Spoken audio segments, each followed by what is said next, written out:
That feels as good a place as any to do that bit. Let's click some buttons. Also make sure that's back to where I want it to be. Da, da, da. We click some things. We click more things. We click those things. We do that. Oh, hey, ooh, blimey. Very out of frame there. There we go. That's a bit better. That's what we wanted. Hello, hello all. Look, I'm standing up again and everything. I'll just let people come in momentarily as things are ticking along.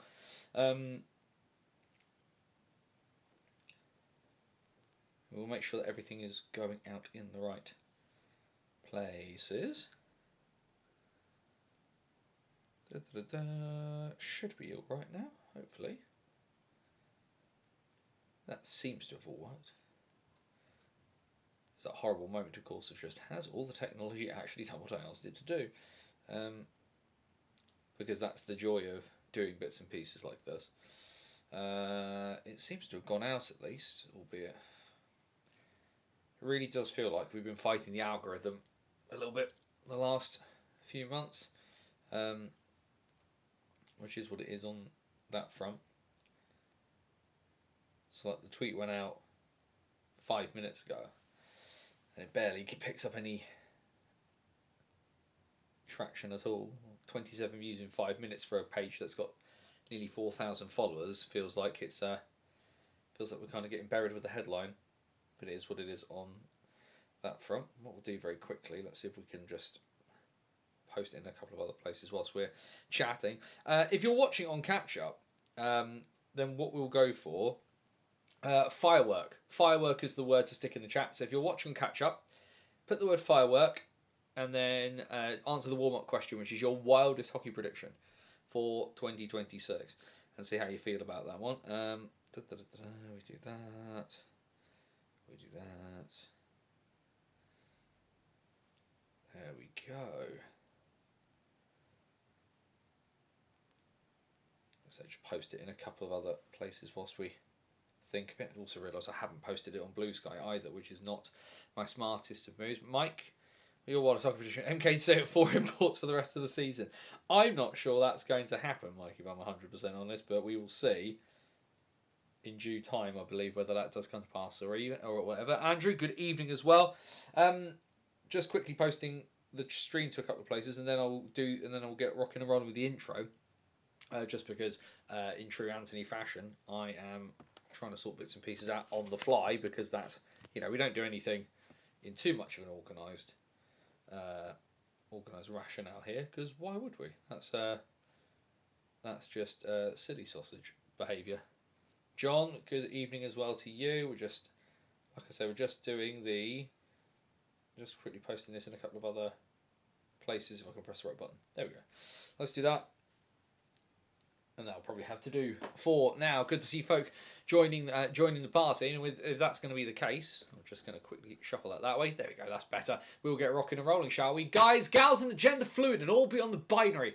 It is Wednesday, it is 8 PM, and welcome back once again to the BOTW What's Current stream. My name is Anthony Russell, and you are here for the last time in 2025 to have a chat about everything British hockey related, from Leeds to Lee Valley, Belfast to Bradford. We cover the absolute lot from across all senior levels of British hockey: the Elite League, the NIHL, National Division 1, 2, North, South, SNL, and the WNIHL. Albeit it's over Christmas and there's not tons and tons going on at the moment, it should be said. But good to see so many folk popping in and joining the party as we edge towards the end of this calendar year.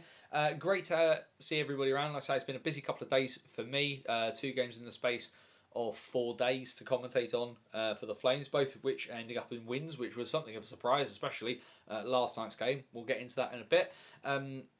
Those old viewers will know this bit, but so hum along with the words if you know it. If you're new, let's just get you get the housekeeping bits and pieces done very quickly. Bannersonthewall.wordpress.com, your number one source for all things British hockey related. Follow me, of course, on my commentary journey for the Guildford Flames this year with our series In the Box Thinking, where we give you a bit of insight on what it means to commentate on the Elite League here in Great Britain, as well as give you a breakdown of the last game that we looked at. You've got two pretty recent pieces to look at. The Guildford Flames wins against the Manchester Storm, and from last night's game against the Cardiff Devils to check out as well. The other big thing on the website at the moment is our Hockey Stories series, long-form, in-depth pieces of content. We do interviews, we tell history stories. Basically, we find some interesting stuff from the world of ice hockey and tell it in our own unique way. You can check out the latest piece that was there. That is, we've come a long, long way together, where I sat down and talked to Widnes Wild netminder Luca Tasadri and D-Side Dragons and Manchester Storm netminder Tyler Delabatouche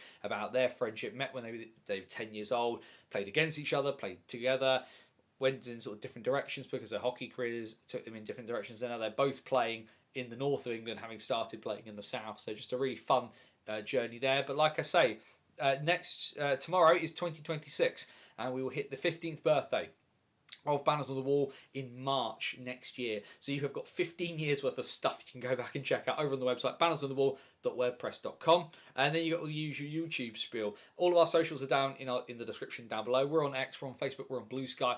Also, there is the link to our virtual busking hat at buymeacoffee.com/BOTW. Any money from that goes back into just helping do stuff here, which is all well and good. And the great bit about YouTube, of course, and basically the bulwark of the What's Current stream, is the chat. Questions, comments, thoughts, feelings, anything that comes up whilst we're chatting our way through British hockey. And today, a bit of sort of world and European hockey as well, given the fact it's Christmas and there's a few bits going on. Stick stuff in the chat if you want to. That's absolutely fine. But of course, if you are going to do that, please do remember the golden rule here at BOTW. Rule 1, DBAD, don't be a dick, be respectful of other people's thoughts and feelings, and we will have a jolly good time. Where is my water? Try to stay hydrated. Before I get on the beer too heavy later, he says, with like 2 bottles left in the house. But yeah, pretty bonkers couple of days. It's, like I say, they've gone well. Christmas went well. I hope you had a really, really good Christmas, or as ever, if you didn't have a great one, at least you had a safe one. That's all awesome. And of course, tomorrow is the start of a new calendar year. We are pretty much around that sort of halfway point of the hockey season, but the great wheel of time ticks ever onwards, and it's interesting to kind of see where we are. I'll get into it now, and then we'll talk about the sort of the hockey that went from the last weekend and in the last few days in a little bit. But 2025, as you can appreciate, it's been a pretty big year from a hockey perspective for me. And for Banners on the Wall as kind of a website entity, whatever the hell this all is. If you think about where we were in January 2025 to where we are as we end December 2025, about what's happened to both me and the landscape of British hockey, it's been a pretty wonky year with some good stuff and some not good stuff into the bargain. You think about the fact that we lost the Berkshire Bees from the hockey landscape, as it were, as they opted out of the 25-26 season. That, of course, coming shortly off the back of the fact that after banging on about it for 2 years, that the Basingstoke Bison are back and they are playing, and that the slow turning wheels of getting all of that ice sports back, or the ice sports momentum back into Basingstoke, is slowly starting to turn, and that the Bison are here. And there is a real argument you can make that the Bison returning is what has put the Bees into hibernation as well. We have to kind of look at that. For me, as we sort of started at the beginning of the year, it was commentating in bits and pieces. A lot of it, of course, as colour commentary, it should be said. Most of it as well, alongside the fantastic Joe Scott. Joe, if you don't know, runs NHL Stats, nhlstats.wordpress.com if you haven't checked that out. Of course, as the season passes past the festive bit, we'll, of course, be using Joe's box score bits and pieces more and more. Commentated alongside Joe, someone I've known for a really, really long time, one of my better friends within the sport, was a really, really awesome thing to be able to do. Commentating at Slough presented some unique challenges just because of where the commentary position was, but it was a lot of fun. It was always a lot of fun to do. Joe is superb at what he does, and the Bees' sort of temporary pause, of course, meant that he became available when the position at Basingstoke became available, and ultimately Joe not having a commentary gig at any position anywhere in the country would be ridiculous, just because of the sheer depth of knowledge that Joe has. That of course then kind of culminated with the fact that Joe and I were the commentary team at the NIHL Final Four in April of this year. A very, very for me, quite a poignant moment as well, to be able to do it alongside a friend of mine, but also as well, that was the weekend where we finally got the news that the Bison were coming back, that they were coming back into existence, and that with the rink ready to go at some point, and of course there was a delay to that we got that bit of news. So I was buzzing most of the weekend about that. But little did I know what was in my future. The weekend, of course, before Coventry was the Steel City Showdown, a fantastic showcase of the NIHL in Divisions 1 and 2. Yes, they probably will not want to be facing off games at 9 o'clock and finishing just before midnight. I wonder what they're going to do about that this year. But that weekend, because I couldn't do Sheffield, basically family circumstances kept me down here in the south, but was able to work some things around, and I got offered to do the playoff game for Guildford. And so I did that between the Flames and Nottingham. And strange to think, at the end of 24-25, where I got to kind of bring down the curtain on the Flames season, because the regulars at the time weren't available. And it's strange to think that I closed 24-25 and then got the opportunity to open 25-26 as the new full-time play-by-play commentator for a professional hockey club in this country, where, and yes, there are justifiable criticisms of the Elite League and how it operates, but from a hockey commentary perspective, the ability to kind of do this in a week in, week out fashion is beyond what I could have dreamed of a couple of years ago. Especially when you think that my first commentary gig, commentating on the Division 1 national final in 2023, was done off the back of a joke. It was done off the back of some of the older folk who've been around for a while. I'm pretty sure that Mike was there. I can see he's chucking a few wild predictions still into the chat. But I joked about the fact I wanted to commentate on Solway versus Streatham, and I thought it would be funny. And I have to thank Ben Lee from Drop the Puck for seeing the value in giving an articulate loudmouth an opportunity to do that, because I have had the opportunity to commentate on big games in Coventry. I've had the opportunity to commentate on Elite League bits and pieces. Of course, earlier in 2025, I got the opportunity to commentate at Romford as well, alongside Matty Udall, who's brilliant as well. And here we stand at the end of 2025, and I've taken banners on the wall from this sort of slightly sort of angsty bloke in his 20s writing about his feelings about the Basingstoke Bison, into the fact that for whatever reason I have become a trusted source of news and opinion in the British ice hockey space, and now every week there are people paying their money to listen to me commentate on the top level of ice hockey in Great Britain. Obviously that comes with the caveat, like I say, some people have criticisms of the Elite League, but there it is and there we are. We didn't have quite as bizarre a summer as we were initially anticipating it was going to be. There's always something slightly weird on that front. We did wonder what was, of course, going to happen with the Bees, but we got 11 teams to the start line of the National Division. All 10 teams stayed in the Elite League after Fife's new ownership came in. We did wonder what was going to happen, and the talk was still of unification, whatever that meant. And then we finally got to that point where earlier this month, of course, we were live here on the show as we were waiting for the news to come through, and starting, I assume the wheels have already started, although legal things over Christmas. But in 2026, we will edge towards British hockey having one unified governing body to cover all aspects of the sport, bar the Elite League as the professional league standing alongside it. What a crazy week that was, sitting there waiting for the news to come back on that one.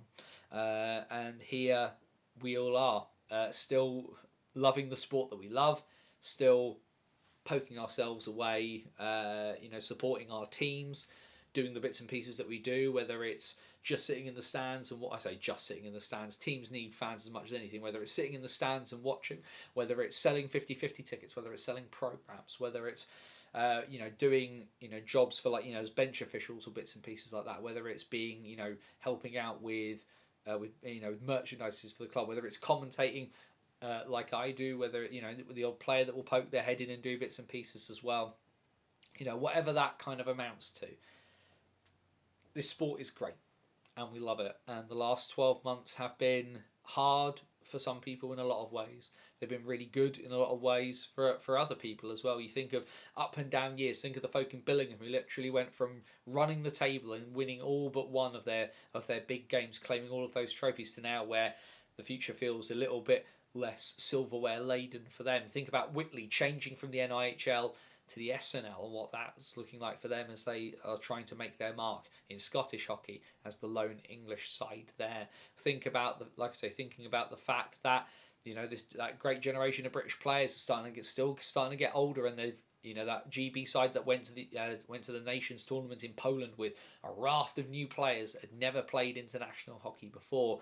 We have, for all the controversies it causes, Stanley Cup champions with over 1,000 NHL games playing in Fife. We have the problematic nature of the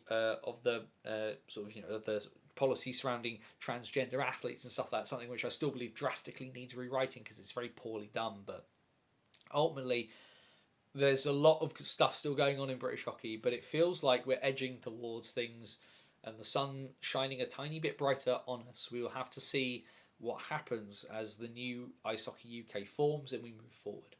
For Banners on the Wall, we just keep going for the time being. I will keep doing what I'm doing. The next hockey stories will be in pre-production after Christmas. I want to get past stuff first.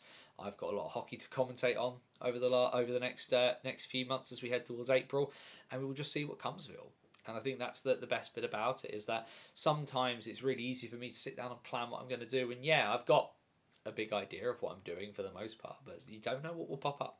And that's the joy of British hockey. There's always some curveball to be thrown somewhere, and we're going to enjoy ourselves. But yeah, thank you for listening to me ramble on there for a second as I just kind of got some of that off my chest. Just really, really pleased about everything. And of course, the other big thing, 15 years, like I say, nearly 15 years down, and of course, Banners on the Wall hit 1,000 articles during 2025. Quite a, it's a nice round number. I don't necessarily think the number of articles published is the greatest and biggest of milestones in that sense, particularly because we could have hit it a lot sooner had it not been for COVID. But the fact that, for me, if nothing else, it was just to kind of see the journey from that one point to where it was, both as a writer and as someone with it who's, like I said, for a very long time, I've never quite understood what my position within British hockey is, because I always thought I did slightly odd things, but it is what it is on that front, and we will keep moving forward. The sun rises tomorrow, and we will greet the dawn and keep running as hard as we can towards it and see what that brings us, because why would I stop now? Why would I stop now when I feel like I've had that bit of success doing what I'm doing, which is just being open to opportunities and being prepared for what comes. Let's have a look then at some of your wild predictions then for 2026. Mike had already mentioned his, one of his anyways, chucked a few in the chat by the look of it. MK to say at 4 imports for the rest of the season. Jamie, always good to see you. The bottom team in the National League will have at least 33 points. That's an interesting one. We'll double check the National Division table in a minute when we get through the results, Jamie. We'll revisit that one in a moment. Another wild prediction: National League to get a 12th team, but not the Bees. It would be a Northern team. I don't necessarily disagree on that front. I think there's some logistics to be overcome depending on what team that is. Mike struck a couple of others in here. Still Dogs have a UK netminder as first and only choice. Interesting one there. Banners on the Walls commentate on a Premier Sports SHL match. I would need some new kit to do that, because I venture I would have to do that in my house, and I would need a chunk of money to make some severe upgrades to the equipment that I have to do that. I wouldn't say no. I'll never say no to commentating on hockey. However, what I have at the moment kind of fits around what I have to do much more than I'm doing would mean something having to give somewhere else, and I'm not sure what that would be at the moment. Planet Ice to make decisions to really benefit hockey. Satire in the chat is is where we are on that one at the moment, it seems. Whitley to come back to England. I'm not so sure on that one. I'm interested to see what happens come the end of the year. If Whitley win a trophy, and given the way things are in the league at the moment, there's an outside chance at the league, but the cup and the playoffs do look like they could really be within Whitley's grasp. And I'm interested, if they win, do they come back for next year? Do I eventually think Whitley end up coming back? Yes, but I think that plays into my thinking a little bit more of what becomes of the SNL and NHL Division 1. Because I think there is a real discussion to be had, not necessarily about taking the Scottish League and turning it into the NIHL Scottish Conference per se, but integrating the SNL more into the singular structure that they have, and having kind of a 3 conference format, and what that means in terms of going forward in terms of potentially determining a national playoff champion or a national champion. But so that'll be interesting to see. They won the Tyne Tees. Yes, they did win that against a Billingham side whose momentum and confidence is in their skates right now. So there's something to be said about what they do there. Remains to be seen. D-side beat Cardiff for the Welsh Cup. They're not joining NHL 1 South, so would be on that front. But I think, like I said, I if you'd said to me in a couple of years' time, maybe like 27, 28, 20 or 28, 29, that Whitley moved back to North 1, such as it will be at that point, it wouldn't break my heart. I wonder potentially whether we end up with a 3 division or a 3 conference kind of third tier, where you have the Scottish teams and some teams in the north, maybe like a Scottish second tier made up of some of those, potentially some of those smaller sides, because where do Kilmarnock fit into some of this? But kind of 3 leagues where you have Scotland and the really northern English sides, the teams in kind of Yorkshire and the Midlands, and sort of some of the more traditional North 1 sides in a division there, Billingham and Whitley playing amongst the Scottish teams, and then what South 1 kind of staying relatively sort of similar to what it is, maybe drawing in maybe Telford out of North 1, for example, and doing it that way. That remains to be seen. It does kind of throw into some discussion as to what happens with Division 2 there, because would Kilmarnock, for example, be better suited to playing in a Division 2 ability level league, but then they'd also then have to travel all the way down to Coventry. How does that work? Do you then put Coventry into the south? Where do you go from here? Because there's going to be some logistics to kind of play off of this one.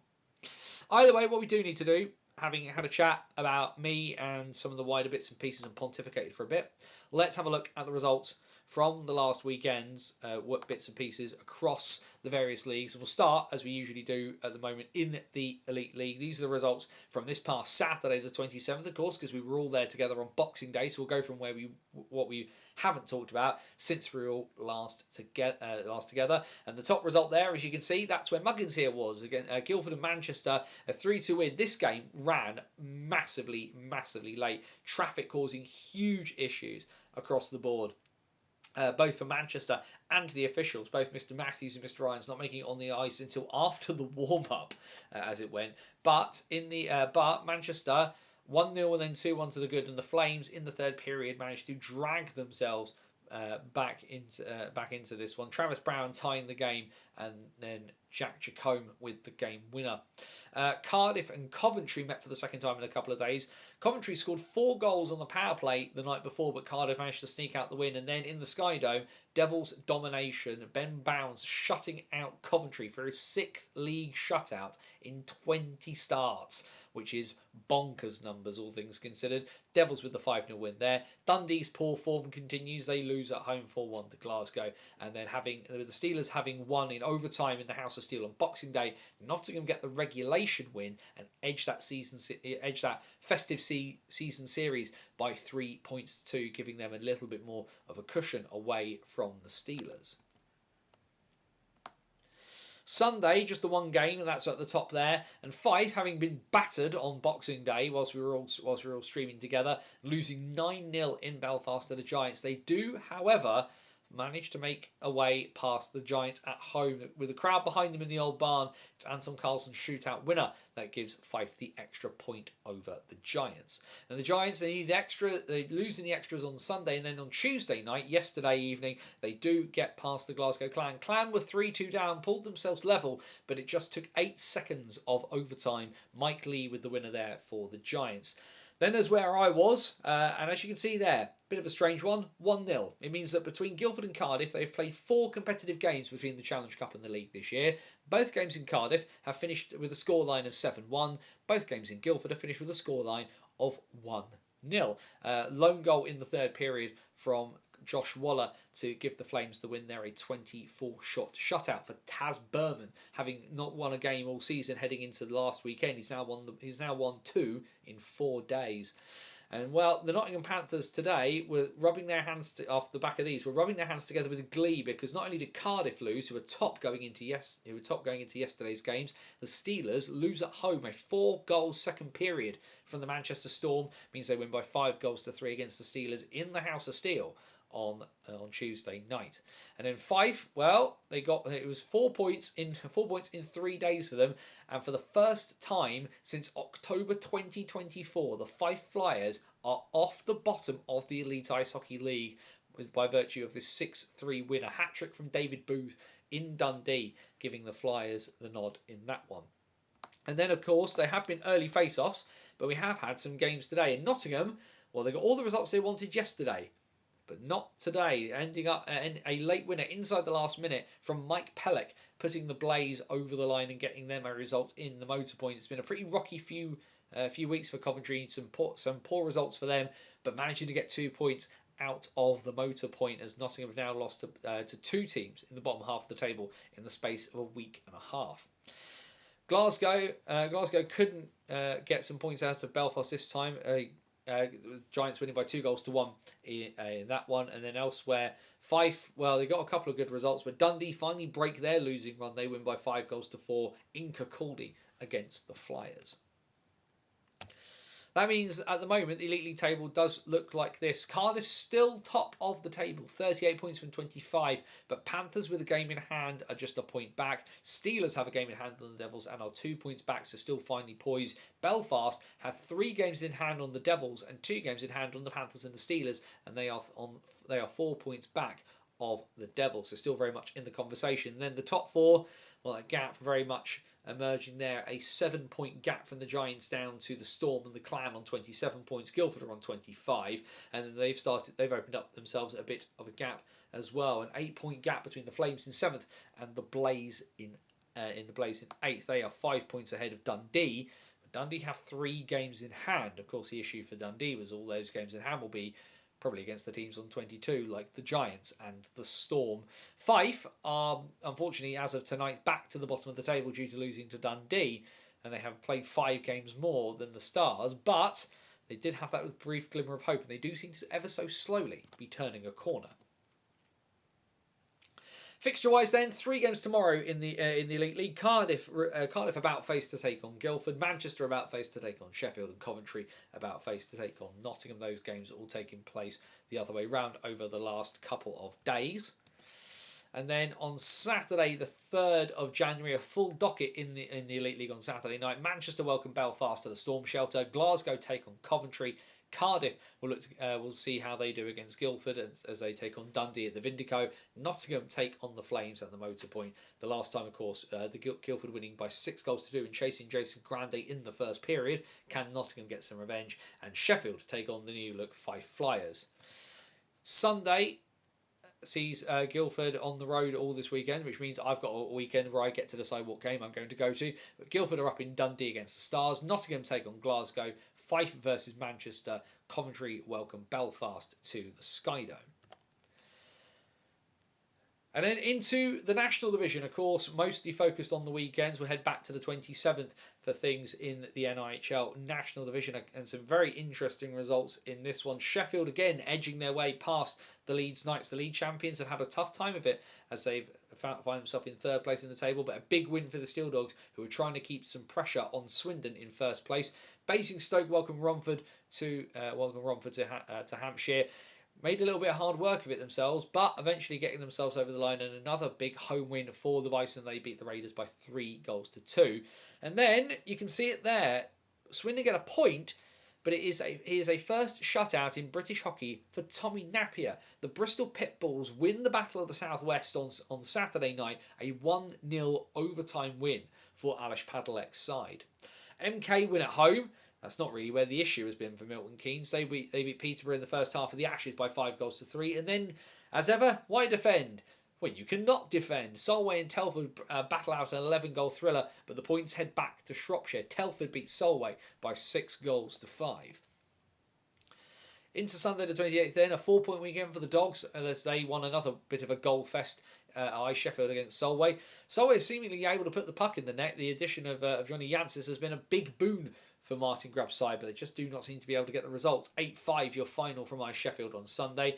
Romford managed to get an even split out of the weekend, beating Basingstoke by 4-2. A few bits of video doing the rounds there. The short answer here, folks, don't check the forward into your own goalie. And then, well, it was pretty wild. It was a pretty wild game on the Saturday, and on the Sunday they decided to put on a real show for the paying crowd in Peterborough. Phantoms 8, MK 6. Because, again, why not just go mad and forget how to defend? It'd be interesting to see, of course, what happens. The news coming out of Milton Keynes today that Ilya Karenchuk released from his contract with immediate effect. MK down to 4 imports, including, of course, the fact that they do have 2 defensemen in Jordan Spadafor and Patrick Forsberg. What do MK do now? Does Tim Wallace come back to the ice? Do MK go out and try and get another 5th import? A lot remains to be seen. It's been a pretty up and down 2025 for the whole Seahawks. Free scoring at times, but unable this season to really get results that they've been wanting to get. Telford winning by 4-2 in Shropshire, and Hull not really in the position that Matty Davis and Joe Lampley will want the Seahawks to be. Swindon, though, well, they get 3 points out of the weekend. Bristol had their fun in the Pound on Saturday. They do not get a return favour on the Sunday. The Cats winning by 5-3 at the Link Centre. If nothing else should be said for Bristol, Jake Bricknell already passed the 50-point mark before the calendar turns to 2026. And then, of course, one game today, the early face-off over at Sheffield, and Leeds get a measure of revenge on the Steel Dogs. The Matt Bissonnette show doing the business. Knights win by 4-2 as the NIHL National Division closes its door on 2025. Which means, as the festive season passes by and the calendar ticks over tomorrow, the Swindon Wildcats are top of the NIHL National Division and in a pretty good position to boot. 47 points from 29 games, a point clear of Sheffield in second place, and with 3 games in hand over the Steel Dogs. They've got a game in hand over Leeds and a 6-point gap to the current reigning league champions. Even though, as you can see, the Dogs, 143 goals in 32 games. Swindon with only 108 in 29. The Dogs are pretty free scoring, but you can see there from the defence, nearly 100 goals conceded. 100 goals conceded, where Swindon have only conceded 64. Peterborough still in 4th at the moment, followed by Telford, MK in 6th, Hull in 7th, as we said. Not really the sort of position Matty Davies will want his side to be in, just 31 points from their 29 games. Hull and Romford make up the playoffs at the moment. Basingstoke, though, sitting in 10th with 4 games in hand on the Pitbulls, 5 games in hand on Romford, and not a million miles away. They are just 3 points back of the Raiders, with 5 games in hand over Sean Easton's side. Solway bottom. They are 6 points adrift of Basingstoke in 10th. Fixtures then for the National over the next couple of days. One tomorrow. We had the last fixture of 2025 up in Yorkshire, and the first fixture of 2026 is tomorrow afternoon in Wiltshire. The battle of the well, this isn't the Nel Classico, is it? What do we call this one? I I don't know what to call this one. Your names, your suggested names for this one, because we've had Leeds and Swindon as the El Clasico for a while. Either way, Swindon, Basingstoke, 4 p.m. at the Link Centre tomorrow afternoon. One game on Friday night. It's a 7:15 p.m. face-off down at the Sapphire. A fun way to kickstart their 2026 for the Romford Raiders and the MK Lightning. Should be a really, really feisty game. As we've seen, MK's away form this season has been less than stellar, shall we say. And then into Saturday, where we get the real stuff rocking and rolling again. Basingstoke back at home. They take on the Peterborough Phantoms. The first team in the newly refurbed building earlier in the season will be the first team to play in Basingstoke in 2026. Bristol take on Sheffield in the Puppy Bowl. MK back home to take on Telford. Solway take on Hull. Swindon take on Leeds in the first leg of their Challenge Cup semi-final. There we go, press the button and it will actually move. And then on Sunday, Hull taking on Solway at the World's Most Versatile Arena.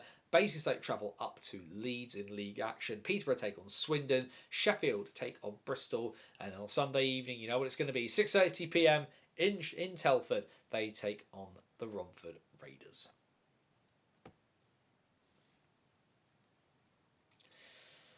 That's the top two divisions then of British hockey, British men's hockey done with for the time being. Questions, comments, thoughts, feelings, anything anybody wants to chuck in the chat while I have a drink, please do so.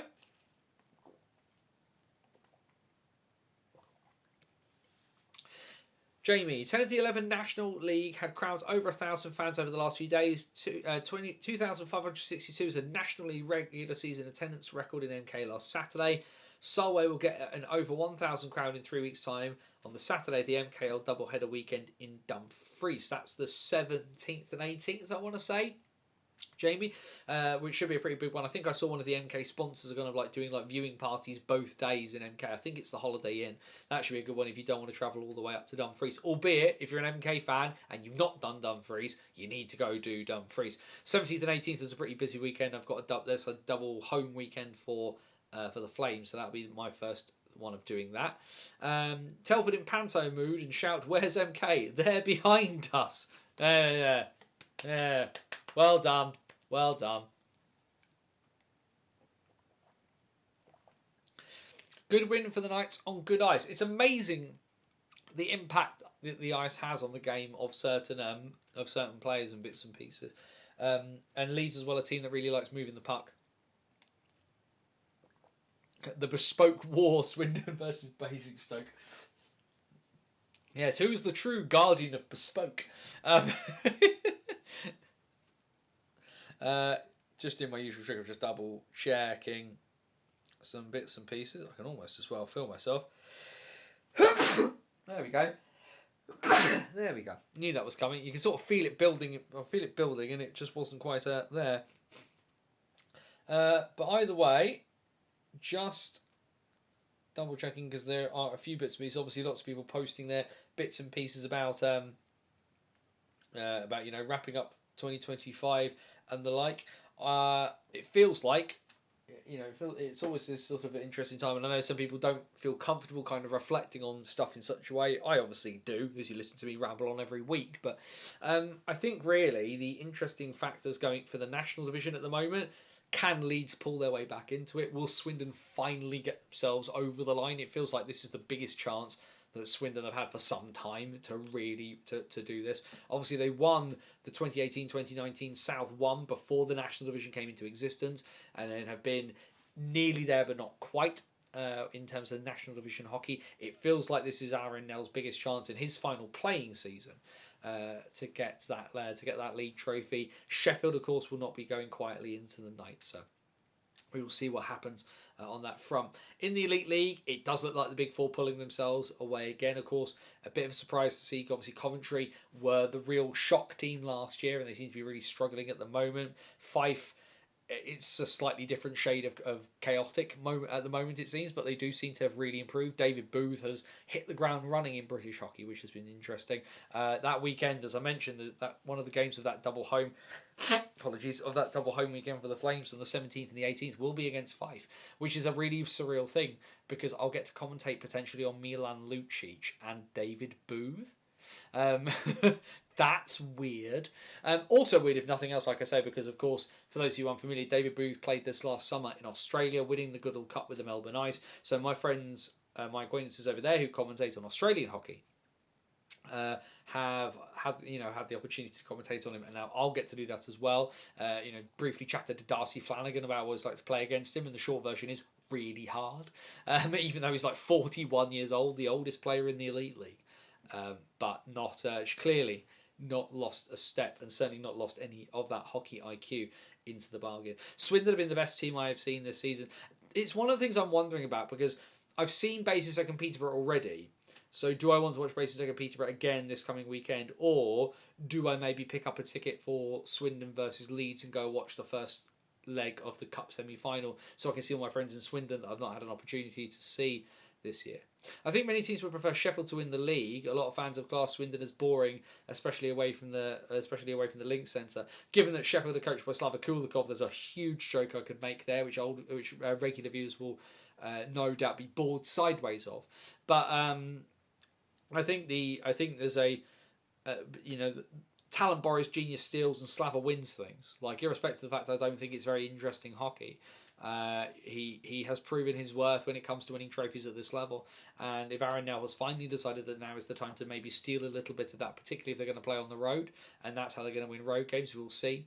But yeah, there's a real, like I say, I'm deciding what I do on that front for that weekend of the 3rd and 4th. Like I said, I've not seen my friends from Swindon for a bit, so it might be the temptation is to pop along and go and see those guys and see what the fuss is about in Swindon. Get some eyes on them while I've got the opportunity to get some eyes on them. Might pop myself along to South One and what's going on there, so we can have a look at some bits and pieces. But it kind of depends.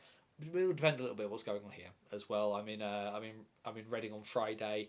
Do I then want to drive to? Do I want to drive to Swindon on the Saturday, or do I want a bit of an easier life? There's still there's a few factors in my life I need to figure out. Hopefully the second leg is still in sight for Leeds. I venture it probably will be. I don't think.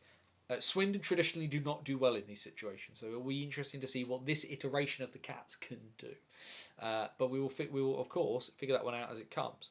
And speaking of Division 1, what we will do, and I've done that and it's managed to skip itself far too far down. Let's just have a quick look, because there haven't been tons and tons of games, although actually what we should do is just have a look at the quick fixtures that have gone over the last weekend. We've at least got that sorted. Because there were a few games over the festive period in Divisions 1 and 2. Nothing in South 1, completely free in South 1.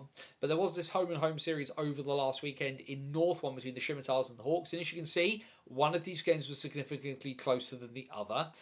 Blackburn winning 14-1 in Sheffield on the Saturday before letting some of the youngsters loose a little bit more on the Sunday. Hawks win by 6-4. 20 goals in 2 games against 5 scored for the Scimitars, who are still a member of the Goose Egg Club and are yet to win this season. Just the one game in Division 2 North, and where the Scimitars can't get the job done, the Titans in Div 2 are running riot at the moment. And a game, again, not one for the defensive statistics, but the Titans do get the win. They beat Altrincham by 9-5. And then one game in South 2. And of course, the great rule number 2 here at BOTW, you don't count out the Invicta Mustangs. And they run Guildford pretty close, but it's a man of the match performance from Guildford Phoenix and Basingstoke Bison netminder Oscar Minton as the Phoenix pick up the 3-1 victory.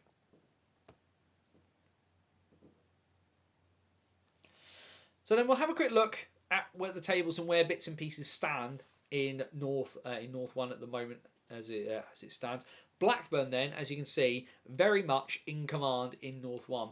Yes, Solihull have 3 games in hand, but they are 20 points clear. Blackburn are absolutely cruising at the moment in North 1. They are already qualified for the playoffs, are Blackburn, ahead of the calendar turning over.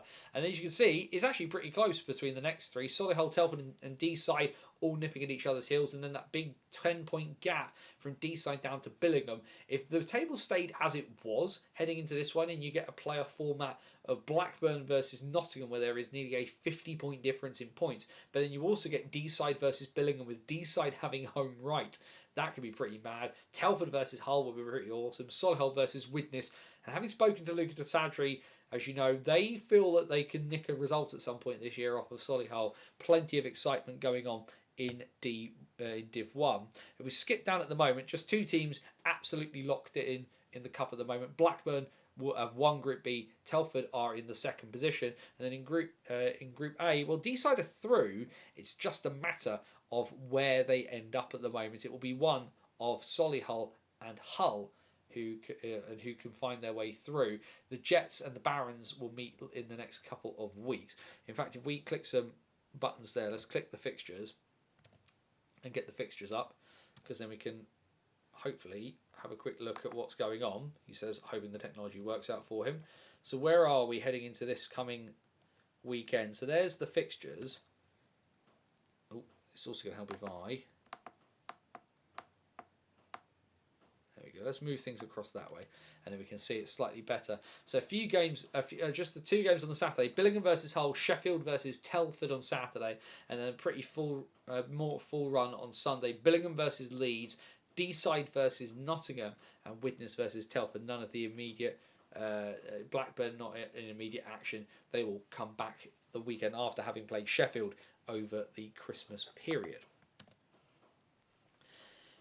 South 1 then looks like that, and it is still pretty close at the top of the table. Invicta are still nipping away on the heels, as are Chelmsford, but then you can see the gap between 4th and 5th is already 10 points. Slough top with a game in hand over Streatham. Invicta have played 3 more games than Slough and 2 more than the South London side. Invicta, if they win their game in hand over Invicta, would take themselves above the Dynamos, but the top 4 still really battling out for position at the moment. The Britain Cup semi-finals at the moment look like that. Streatham will take Streatham versus Swindon, Solent versus Slough, which will be decided in due course, and then there is the extra cup, the extra cups bits that they've been doing, the Challenge Cup, which is there, which Chelmsford are currently top of at the moment. Slough have played all of those games. Fixture wise, for Division 1 South, as we skip our way down, he says, having then immediately skipped too far. A couple of games then on Saturday. He says, clicking buttons. There we go. Romford versus Chelmsford in the local derby on Saturday, along with Slough versus Solent. Sunday, Chelmsford versus Slough, huge game in the context of the league there, and Invicta versus Swindon too. So even then, the return back to action for South 1, not particularly heavy duty to start with. And we talked about in North 1 with the fact that the Scimitars, I believe, 22 games now that they've 22 games that they've played. Let's just go back to the bottom here. 23 games played, and they are 0-23. And then look at the Titans. 18 games played, a 15-3 record, already qualified for the playoffs are the Titans. They have got Sutton with 4 games in hand over them at the moment, but if the Titans keep winning, the maths do start edging into their favour, even if at the moment the Sting, if they win out, would take the title. Billingham, the other team qualified for the playoffs there at the moment. Nottingham, that overtime win over Bradford, they came back from the literal jaws of death to get themselves a point on the board, means they are not in the Goose Egg Club, even though they are yet to win in regulation at the moment. Cap 6 Rangers 3 final. Huzzah, that's what we like. We like such things. We like it when the Caps win. Great to see as well the video, if you haven't seen it, of Tom Wilson and Logan Thompson getting their calls from Team Canada to go to the Olympic rosters, which is awesome. As you can see there, not many games this upcoming weekend in North 2. Sutton versus Altrincham on Saturday is the lone game on Saturday. That's a 4 PM face-off. 2 games on Sunday. 4:40 at Sheffield for the Titans and Deeside 2. And then Nottingham 2 take on Bradford. Can the Bulldogs exact some revenge? And then South 2, well, Peterborough still undefeated in the league, 13-13.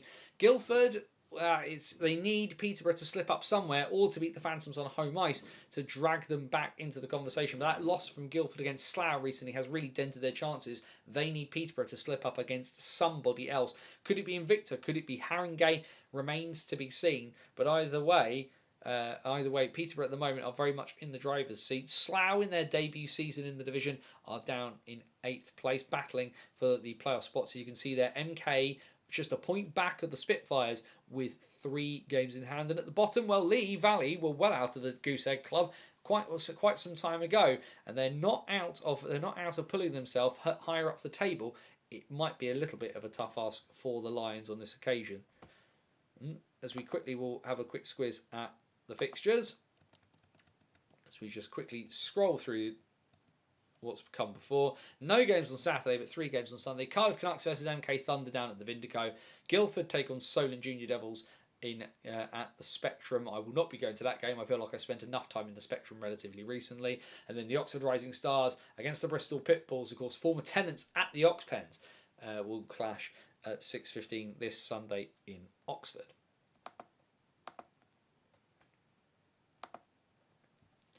Swindon are 0-5 in Coventry semi-finals. Yeah, they are pretty. It is pretty. Like I say, Swindon need to find a way to get over that sort of mental hump to get past things. That's why you wanted Leeds to still be with the shot of the semi-finals, because you're going to be celebrating your birthday for the second leg in the bar. Makes a lot of sense. I think it will be. I would be very, very surprised, Andrew, if that game is a blowout on Saturday. I think it'll be very tense. I think it'll be very, very tight. It's the second leg and what happens there, because obviously this Leeds side just isn't quite as dominant as it was before, but it's against the Swindon side that does not have a great history with converting in these situations. So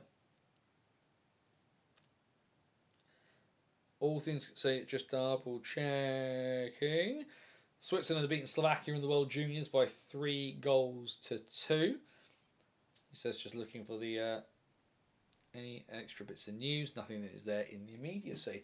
What we will then do we've done the NIHL. We will then quickly have a look at the SNL. So having a few goals and a few games over the last couple of days. This is from this past Saturday. The Kirkcaldy Kestrels getting the nod over the Aberdeen Lynx on Saturday. 5-3 in Fife for the Kestrels on that one. And then the Capitals have lost again, this time losing in regulation to the reigning league champion Dundee Rockets. Over 2,000 people in Murrayfield for this one. But the Capitals end up going down, which will slightly dent bits and pieces, especially the fact that even though they've played a few more games, Dundee hot on the heels. Saturday, of course, was the first leg of the TNT's Winter Classic. It was a narrow win for the Billingham Stars against the Whitley Warriors, 4-3 win for Stephen Foster's side on Saturday. But then on Sunday, things did not go their way. Hillheads and a classic northeastern battle. But the TNT's Winter Classic Cup goes the way of the Whitley Warriors and the SNL. The Warriors winning 7-2 on the Sunday, meaning that they take the cup by 10-6 on aggregate. The only other game played on Sunday was at Dumfries, a 4-2 win for the Paisley Pirates as Craig Peacock returned to Solway along with Paisley to help spoil a little bit of Christmas cheer as the Pirates take the points back to Glasgow. And then just the one game played today, Hogmanay Hockey at Murrayfield, a sellout of 3,000 people to watch the Edinburgh Capitals win by 5-0 over the North Ayrshire Wild. With all due respect to North Ayrshire, I sat down and watched this one. Obviously, the Caps had a bit of an issue with their streaming platform. They normally charge £15 a game, but they couldn't get the platform to work, so they streamed this game for free on YouTube. Big thanks to the Capitals for doing that. It gave me an opportunity as I was working to catch some SNL hockey. As you can see there, James Isaacs, Chad Smith, Joel Gauchi, Cameron Gallagher and Sean Cochran with the goals for the Caps, and a shutout for Ben Keddy between the pipes for Scott Neal's side. Big win there, which puts the Capitals level with points. We don't have the league table because bless Connor from SNL Ice Hockey Updates, the table he made the other day was out of date. This puts the Capitals level on points with Dundee, but Dundee above the Capitals. Whitley Bay then lurking around as well. It looks like it's going to be a 3-team race for the title. Should say again, big thanks to Connor from SNL Ice Hockey Updates for letting us use his graphics here on the What's Current stream this season. We are massively appreciative of being able to keep tabs on the SNL and the great work that's happening. And like I said, 3,000 people in Murrayfield for two import semi-pro hockey in Scotland. This is why GB are heading to Murrayfield later this year. And then we will have a quick look at the very, very few results from the WNIHL, because everyone's taking a bit of a break for Christmas. But between Kingston and Nottingham, everybody relocated down to the Midlands and had a three-way blast across the various divisions that they are in, and it ended up being a 2-1 victory in favour of the Kingston Diamonds. The first teams, both competing in WNHL 1 North this season, a 4-2 win for Kingston as they look to force their way back to the Elite League.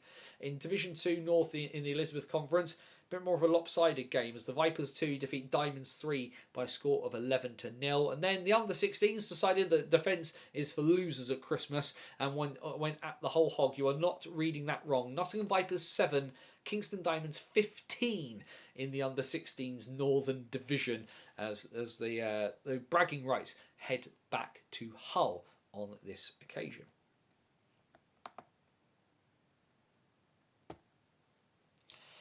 And with that, we've covered most of the bases. That's all the results from across the various divisions that have played over the last couple of weeks over Christmas, which means, like I say, we won't probably be here as long as we would do for a full episode with everybody rocking and rolling, doing everything. But it means we've got plenty of time to chat about bits and pieces. The door is open early. Questions, comments, thoughts, feelings, anything you want to chuck in the chat. Then let's do that now. Let's round out 2025 with a bit of a chinwag about all the good things about hockey. Anything you want to talk about, put it in here now, and let's just have a bit of a natter about it. Really, I think is the best thing. There was a PWHL game going on earlier. I do not know if that has. I will assume that has finished now. He says quickly checking through the bits and pieces. But yes, so the Caps have won. That's no bad thing. We love a Capitals win. What is the final score between Vancouver and New York from the PWHL? Quickly skip there. Just trying to find. That's the problem. Just trying to find the score there. By the looks of it. 2-0 New York over Vancouver in that one. Of course, being this time of year, what have I been watching? And the answer is Spengler Cup. Spengler Cup has taken over a few bits and pieces. I was even watching Spengler Cup in one of the breaks yesterday in Guildford, just trying to catch up with bits and pieces. And the big headline story is that we have, again, another Swiss winner of the Spengler Cup. It's been all Swiss winners back-to-back since COVID. But this time, and for the first time in a little while, the Spengler Cup stays at home. HC Davos are now the standalone record holders of the Spengler Cup.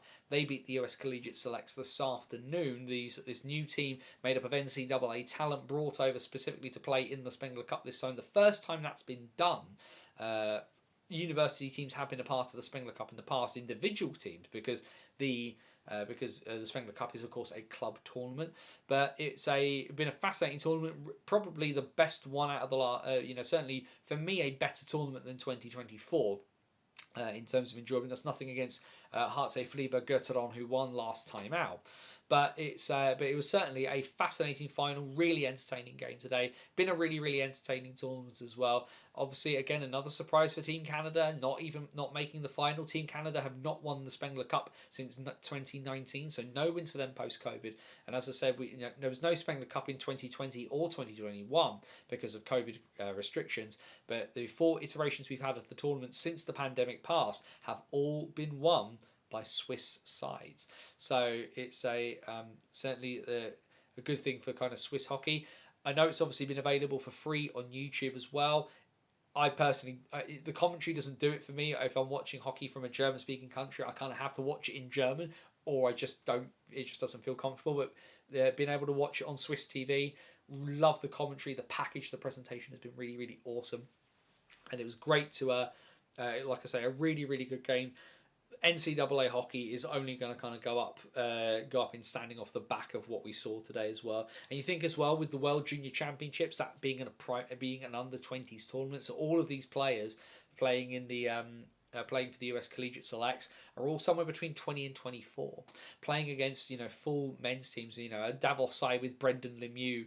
You think you've got Team Canada, which is obviously a mix of Canadians playing in Europe, Davos, Freiburg Göttingen, Sparta, and IFK. So you've got effectively 4 regular club sides and a proper sort of full blown select side, and you chuck in a team of 20 to 24-year-olds who were physical, who were fast, real agents of chaos within this tournament, really disrupted, I think, the flow of quite a few teams, and to make it to the final and then sort of running out of steam a little bit just at the end, but a really good showing. I think a lot of European teams off the back of this are going to be looking harder and harder at the NCAA for pulling guys out. Aiden Fink scored an absolute beauty of a goal for the USCS today. And it was a backhand no look shot that banked in off the goalkeeper from the red line. It's pretty special stuff. But congratulations again to HC Davos. We wait and see what comes out of next year. But like I say, for me, I love Spengler. I know a lot of people obviously put a lot of stock in World Juniors, and I totally appreciate why. It's the future of the game, isn't it? It's the 16 to 20-year-olds, the guys that we're going to see in the NHL, in the AHL, in the Olympics, doing really big things. The issue for me is that because it's obviously being held in Minnesota this year, the time difference is a bit wonky, so watching some games has been a bit strange, and also as well where international hockey is a thing, but I generally prefer kind of the World Championships and the seniors and the larger kind of tournaments rather than worrying too much about age level brackets. I'll watch games if they're on and they're accessible, that's fine. But Spengler is something that, as a younger hockey fan, I just kind of fell in love with the idea and the concept, and it's just one of those things. It just kind of has me caught a little bit, so I prefer Spengler to World Juniors. Although now Spengler is done, I can kind of watch World Juniors in peace and not have anything kind of clashing. But if you're giving me a World Juniors game at the same time as a Spengler Cup game, I'm probably going to watch Spengler, because like I say, for me there's something a bit more. There's just something a bit more. Romantic is the wrong word, but it's the closest word I can think of. If you see what I mean, I kind of want to get another Spengler Cup jersey. I do have one. I have sort of a 2012.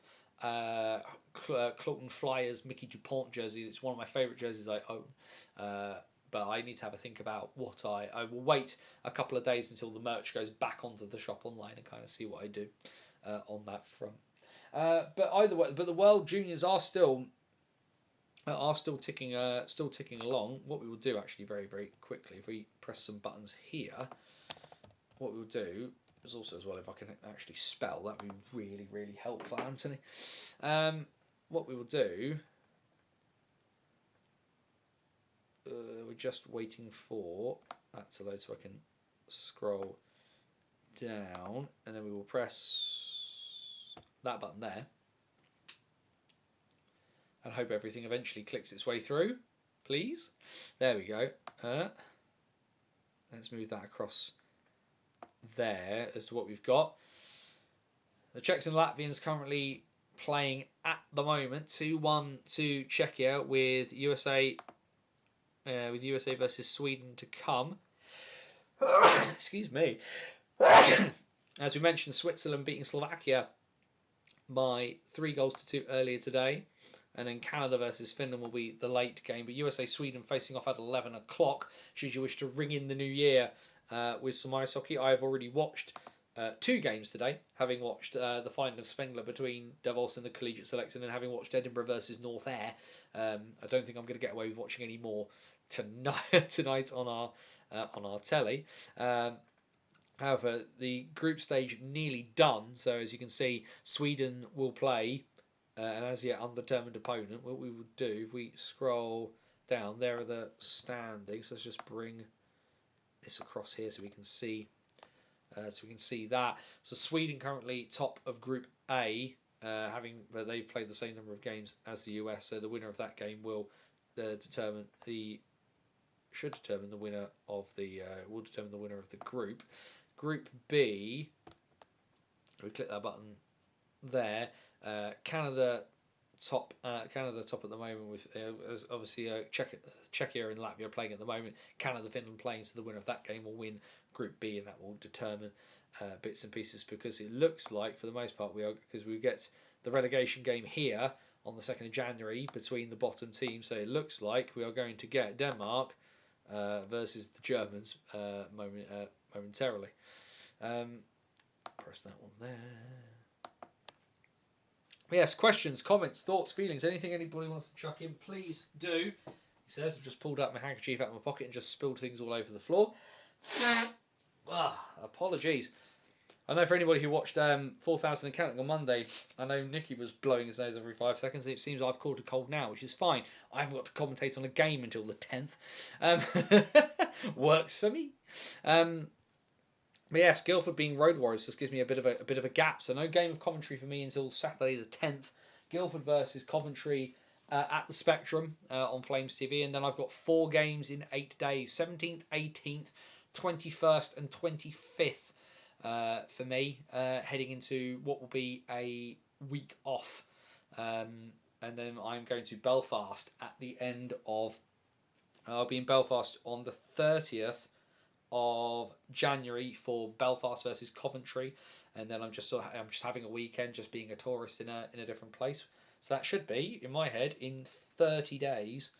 30 days to go until my trip, says the Aer Lingus app.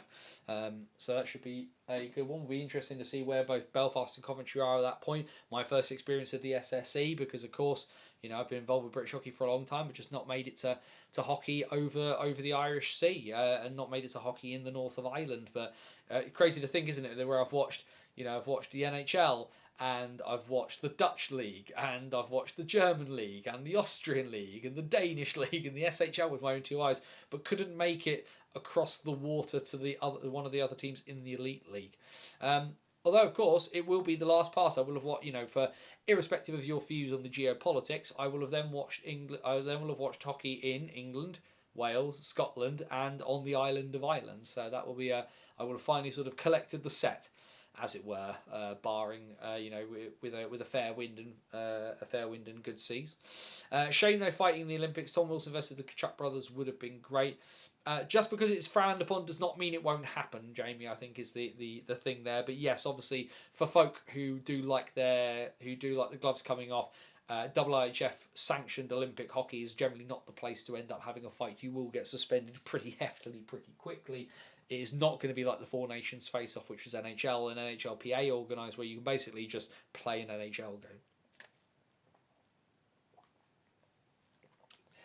Interesting couple of fights today as well in Edinburgh versus North Ayr. A fight. There were 2 guys being led off the ice, and then decided to have another fight because the Capitals player pushed the North Ayr guy into the bench. That was quite fun. But yeah, obviously Tom Wilson and one of the Kachucks going at it would obviously would be of interest to hockey fans, and would obviously give the sport a viral clip. But I would certainly, on an Olympic stage, given what the Olympics is generally about, I think it's probably better to try and keep the things to the goals rather than anything else. Obviously, we've seen the Canadian roster has come out for the Olympics. We will just see if we can pull that up as well. I'll press some buttons. So what we want is the so I was going to, if I can press buttons and actually get things to appear, that would be very, very helpful. Just going to try and find see if I can find the roster that's come out, because it is popping up. It will pop up eventually on the website. Click that button there. That will hopefully help. There we go. Let's press that button.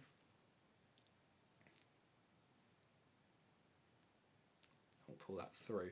So let's see what we've got here then in terms of players. So here's the Canadian roster. A few people, obviously Conor Bedard not on there, but with him being hurt, that's been a bit of a discussion. Sidney Crosby back to the Olympics. Max Celebrini in there. A lot of the names you expect. Nathan McKinnon.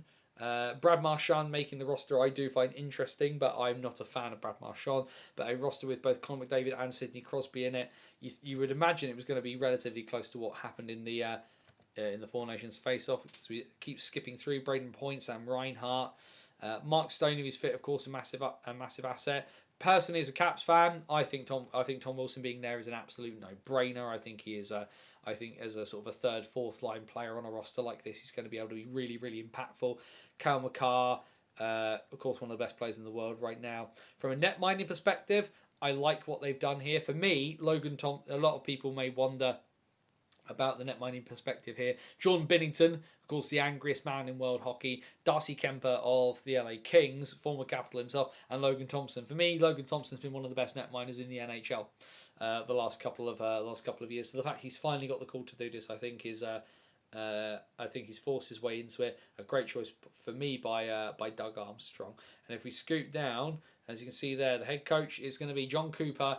Quite the big sort of raft of assistants there. Bruce Cassidy, Peter DeBoer, Misha Donskov, and Rick Tocchet helping with the coaching bits and pieces, and Dave Alexander as the goaltending consultant for Team Canada in this one. What's the question there in the chat from Jamie? National League Ice Hockey moment of the calendar year, Anthony.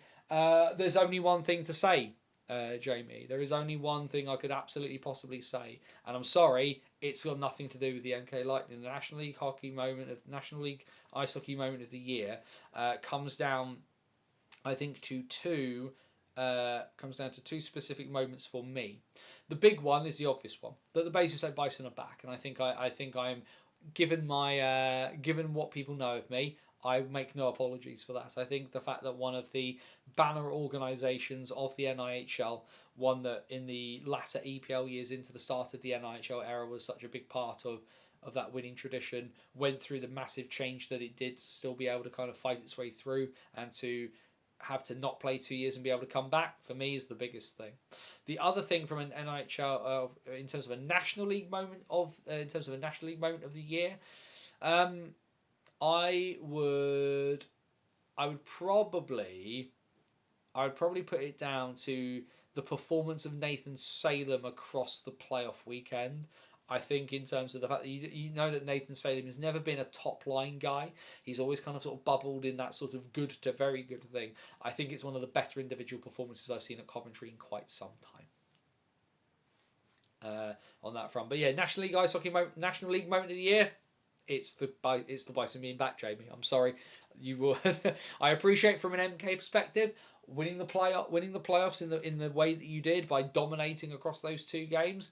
You obviously ran a bit close against Leeds, but MK were the better side in the semi-final, and then blew Peterborough away in the final, despite Nathan Salem trying to do everything by himself. But for me, I wouldn't blame MK fans saying that in the slightest. For me, my club are back, and for me, one of the best sets of fans that had to go dark for a little while is back.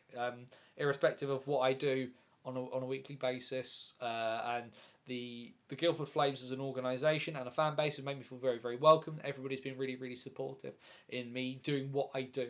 But I remain a Basingstoke Bison fan. I want my club to do well. They are my team, and they will always be my team. So I am delighted that it's not been a perfect start by any stretch of the imagination, but they are back, and this is what we talked about. Basingstoke lives. When people told us that it was dead and buried, we said Basingstoke never dies. Well, Basingstoke didn't die. Basingstoke is here, and they are going to find a way to push their way through. Dylan Lawrence OT winner versus Leeds. Brilliantly described by yourself and Joe. Thank you very much. Very, very kind. Joe did brilliantly on that one. Heck of a goal. It is a heck of a goal, and it was a big time moment from a big time player. Dylan Lawrence having moved to Peterborough this season. But he is is he the greatest Canadian hockey player of all time? Absolutely not. But he has found his level in the NIHL, and he has made a big difference both at MK and at Peterborough. So yeah, it was a big moment. And you think about it coming off the back of the late equaliser from Kieran Brown into the bargain too.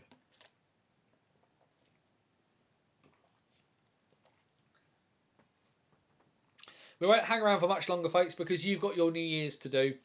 There's no more games to talk about, and we've talked about much of the big news. So we will call last call, and we will start to close the door on 2025 here at Banners on the Wall. So yeah, like I say, last call. Questions, comments, thoughts, feelings. Chuck your thick bits and pieces in the chat, and we will close the door. And then what we will do is just very, very briefly. So let's just quickly pressing buttons. And then what we will do next week, we'll be back to normal, is the short answer. What will that be? That'll be 3rd, 4th, 5th, 6th, 7th of Jan. Just back to normal. We'll just go through. We'll get back and do bits and pieces. If we want more guests, we will try and get some more guests as well. I think that worked really, really well when we got it working. So we can hopefully do that again, get some more people on the show. I want to get out and do a few more of other people's bits and pieces. I've been sort of in my bubble a little bit for the last couple of months. I want to go do other people's stuff, so that will hopefully be good. But yeah, I think just like I said, there's some changes I want to make, but I also need to make sure I'm not going to cause my laptop to explode. That will probably help into the bargain. So we will hopefully get that done. But yeah,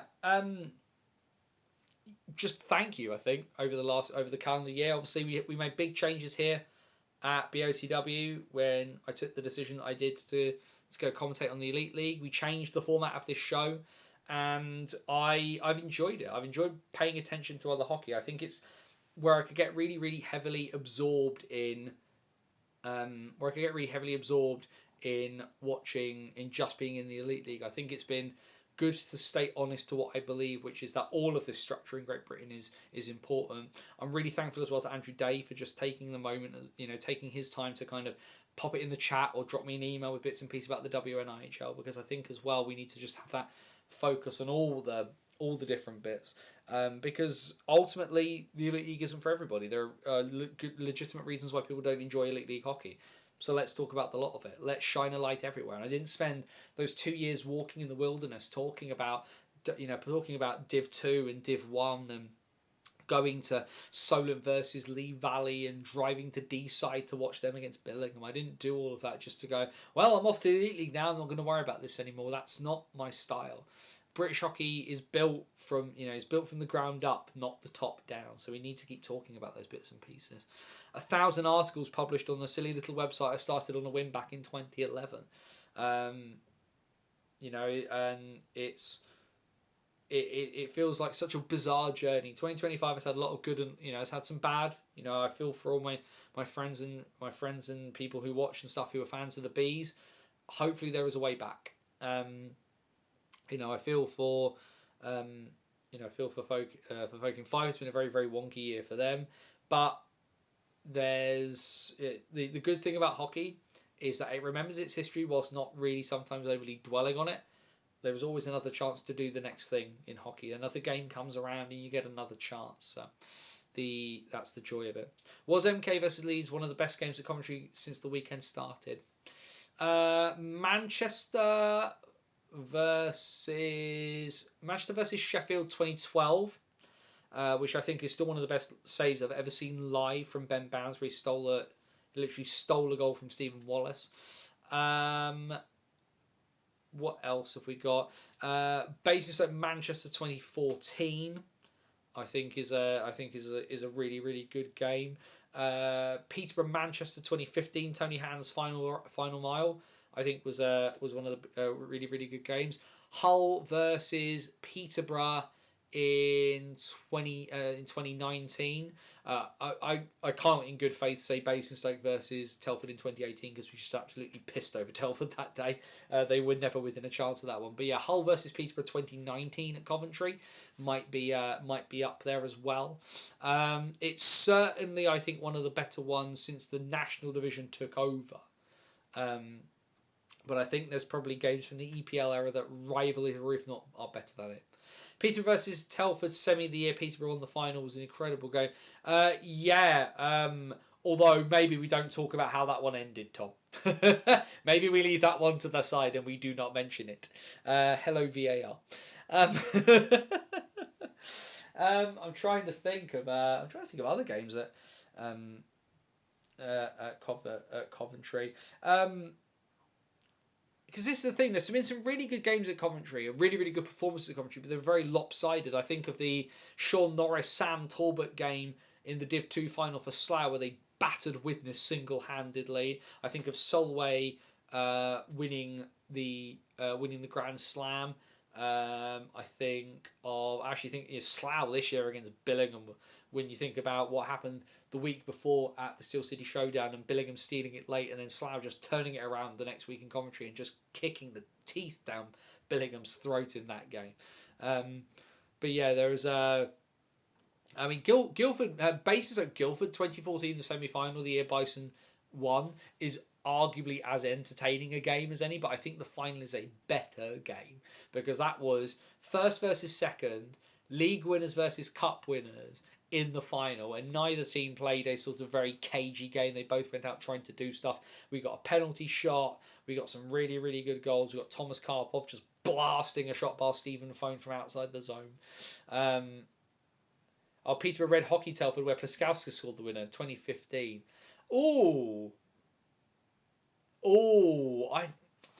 I don't remember that game as vividly, Tom, but that might be because of the fact that I think the focus, because it's 2015, it's Tony Hand's retirement, it's the press release from Planet Ice coming out about the Storm coming back into existence. So I might have to go back and rewatch that game.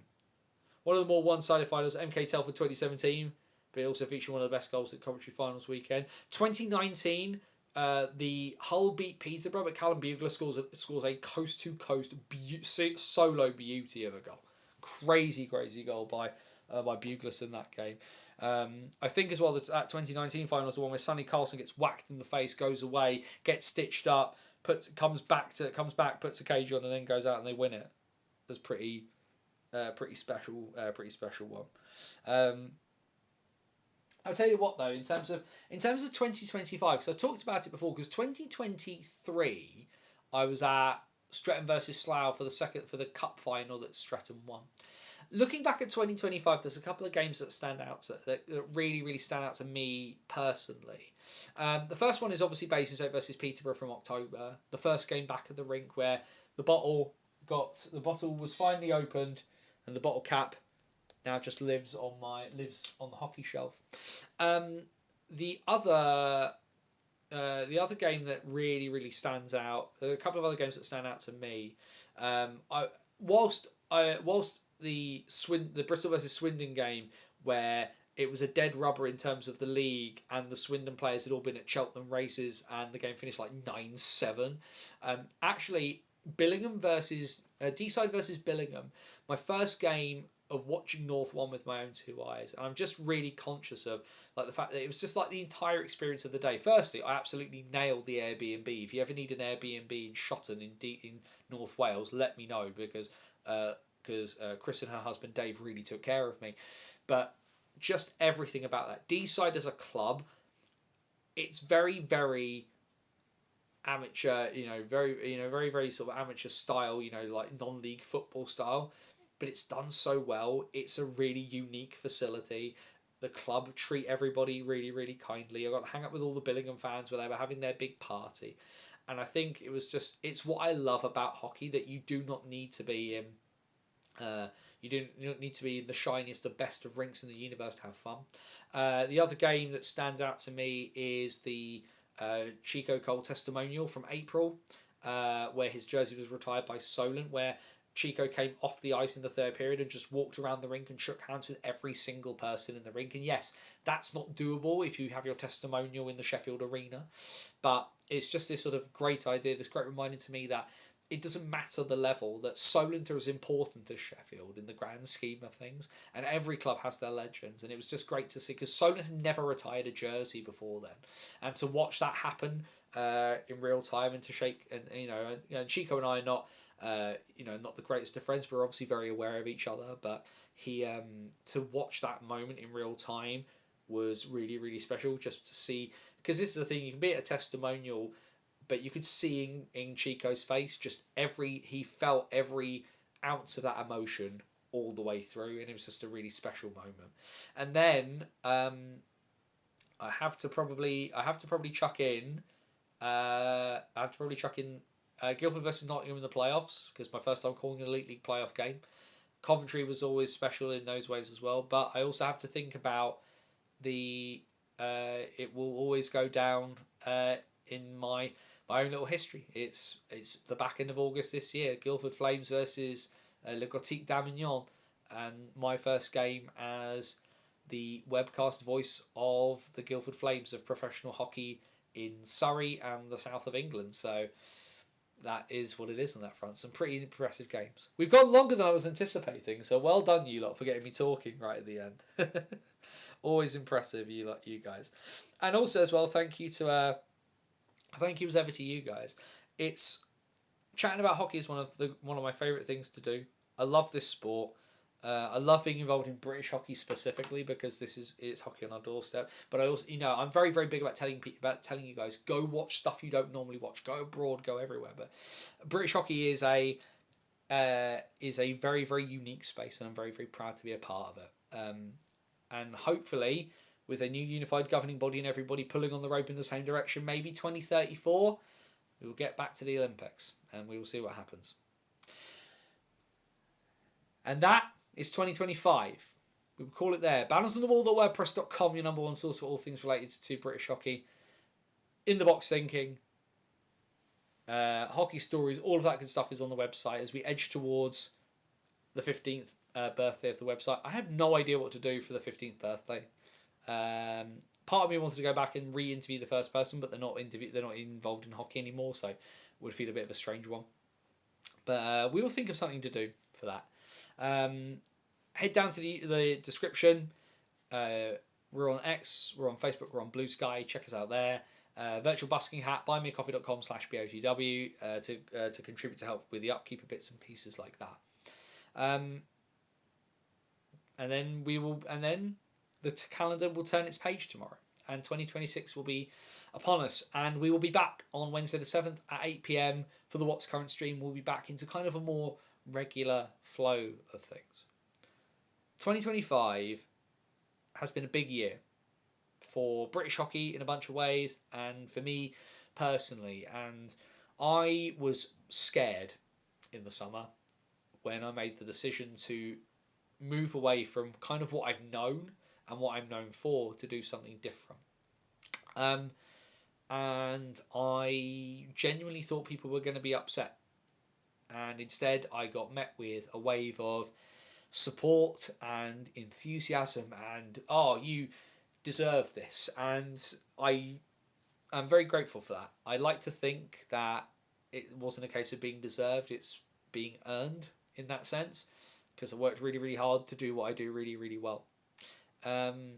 If any of you lot from Guildford are watching, thank you for welcoming me into the fold and looking after me.